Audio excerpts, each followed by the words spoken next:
Hello കൂട്ടുകാരെ, എല്ലാവർക്കും സുഖല്ലേ? ഭാമിക ഷിബി വ്ലോഗിന്റെ പുതിയൊരു വീഡിയോയിലേക്ക് എല്ലാവർക്കും സ്വാഗതം. ഞാൻ ഷിബില. ഇന്ന് നമുക്ക് നല്ലൊരു നെത്തള മുളകിട്ടതിന്റെ റെസിപ്പി കണ്ടാലോ.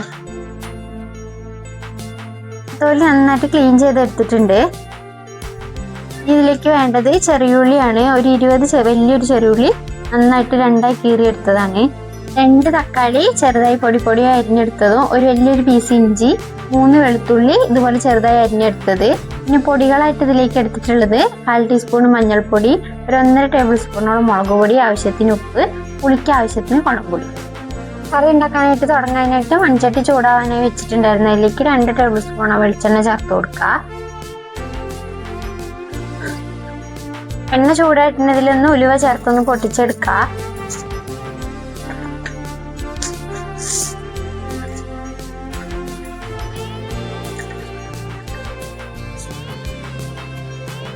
ഉലുവ പൊട്ടിയിട്ടുണ്ട്. ഇതിലേക്ക് ഇഞ്ചി വെളുത്തുള്ളിയും കൂടെ ചേർത്തൊന്ന് ആദ്യം മൂപ്പിച്ചെടുക്കുക. ഇതിന്റെ പച്ചക്കുത്തൊന്ന് മാറി കഴിയുമ്പോൾ നമുക്ക് ഇതിലേക്ക് ചെറുള്ളി ചേർത്ത് കൊടുക്കാം.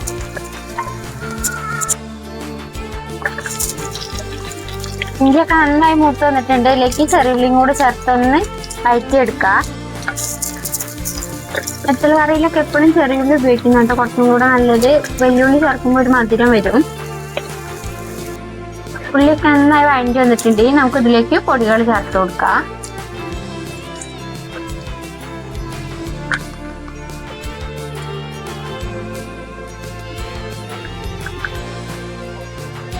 പൊടികളും കൂടി ചേർത്ത് നന്നായിട്ടൊന്ന് ഇതിന്റെ പച്ചക്കുത്തൊക്കെ ഒന്ന് മാറട്ടെ. പൊടികളെല്ലാം നന്നായിട്ടൊന്ന് മൂത്ത് വന്നിട്ടുണ്ട്. ഇനി തക്കാളി, പച്ചമുളകും കറിവേപ്പിലയും കൂടെ ചേർത്ത് കൊടുക്കട്ടെ. ഈ തക്കാളിയൊക്കെ നന്നായിട്ടൊന്ന് ഉടഞ്ഞു വെക്കണം.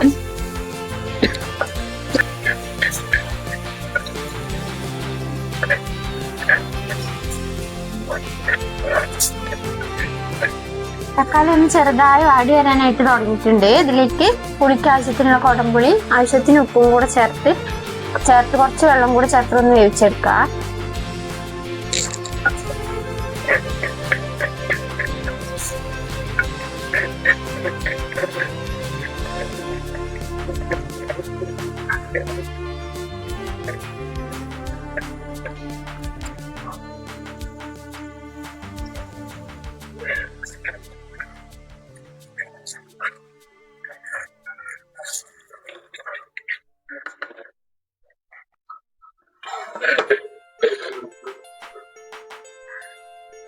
ഒന്ന് അടച്ചു വെച്ചിട്ട് വേണം ഇത് വേവിച്ചെടുക്കാനായിട്ട്. തക്കാളിയൊക്കെ നമ്മളൊന്ന് അടുപ്പത്ത് വെച്ചിട്ട് ഒരു 15 മിനിറ്റ് ആയിട്ടുണ്ട്. ഒന്ന് മൂടി തുറന്നിട്ടൊന്ന് ഇളക്കി നോക്കാം. തക്കാളിയൊക്കെ നന്നായിട്ട് വെന്തുടഞ്ഞു വന്നിട്ടുണ്ട്. ഈ സമയത്ത് ഒന്ന് പുളി ഉപ്പൊക്കെ നോക്കിയിട്ട് കുറവുണ്ടെങ്കിൽ ഒന്ന് ചേർത്ത് കൊടുക്കണം. എന്നിട്ട് വേണം നമ്മൾ ഇതിലേക്ക് മീൻ ചേർത്ത് കൊടുക്കാനായിട്ട്. മീനും കൂടെ ചേർത്ത് കൊടുക്കാം.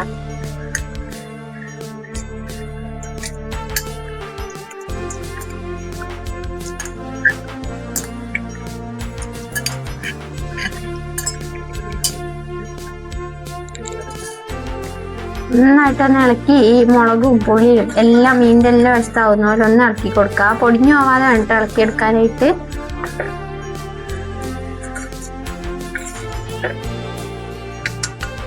ഇതിലേക്ക് വേവാൻ ആവശ്യത്തിന് കുറച്ച് വെള്ളം കൂടി ചേർത്തെടുക്കുക. ഒരുപാട് വെള്ളം വേണ്ട, നമ്മളൊന്ന് വറ്റിച്ചെടുക്കുകയാണ്.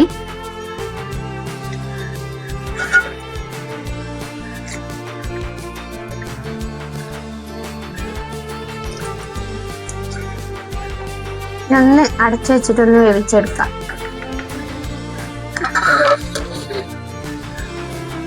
മീൻ അടുപ്പത്ത് വെച്ചിട്ട് കുറച്ച് സമയമായിട്ടുണ്ട്. മീൻ നന്നായിട്ട് വെന്തിട്ടുണ്ടാവും. നമുക്കൊന്ന് മൂടി തുറന്നൊന്ന് ഇളക്കി കൊടുക്കാം. മീനൊക്കെ നന്നായിട്ട് വെന്ത് വന്നിട്ടുണ്ട്. ലാസ്റ്റ് ഇതിലേക്ക് കുറച്ച് ഉലുവപ്പൊടിയും കൂടെ ചേർത്തൊന്ന് തിളപ്പിച്ചെടുക്കാം.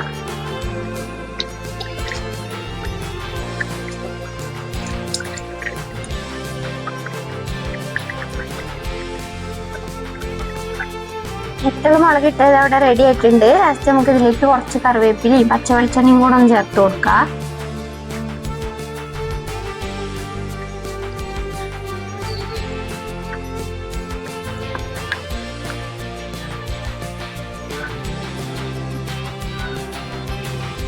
വത്തൽ മുളക് ഇട്ടത് റെഡി ആയിട്ടുണ്ട്. ഇതുപോലെ ചെയ്ത് നോക്കാത്തവരൊന്ന് ചെയ്ത് നോക്കിയിട്ട് എങ്ങനെയാണെന്ന് കമന്റ് ചെയ്യാൻ ആരും മറക്കരുത്. നല്ല ടേസ്റ്റാണ് ഇങ്ങനെ മുളകിട്ട് കഴിക്കാനായിട്ട്. അപ്പോൾ ഇതുപോലുള്ള നല്ലൊരു വീഡിയോ ആയിട്ട് നാളെ